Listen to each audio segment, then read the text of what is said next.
আয়াত ২৯ قالت يا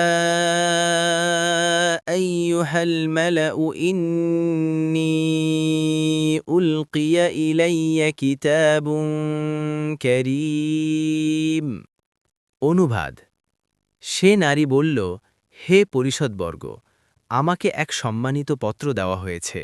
তাফসির ১ নং ফুটনোটের বিবরণ। সম্মানিত পত্র বলে কোনো মুফাসসিরের মতে মোহরাঙ্কিত পত্র বোঝানো হয়েছে, কুর্তুবী। অথবা এর কারণ পত্রটি এসেছে অদ্ভুত ও অস্বাভাবিক পথে। কোনো রাষ্ট্রদূত এসে দেয়নি, বরং তার পরিবর্তে এসেছে একটি পাখি।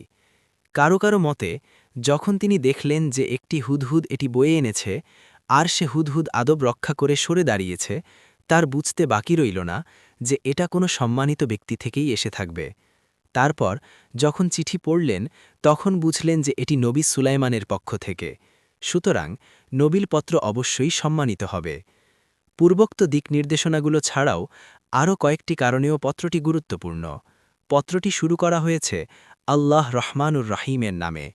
সর্বোপরি যে বিষয়টি এর গুরুত্ব আরও বেশি বাড়িয়ে দিয়েছে, তা হচ্ছে এই যে পত্রে আমাকে একেবারে পরিষ্কার ও দ্ব্যর্থহীন ভাষায় দাওয়াত দেওয়া হয়েছে, আমি যেন অবাধ্যতার পথ পরিহার করে আনুগত্যের পথ অবলম্বন করি এবং হুকুমের অনুগত বা মুসলিম হয়ে সুলাইমানের সামনে হাজির হয়ে যাই।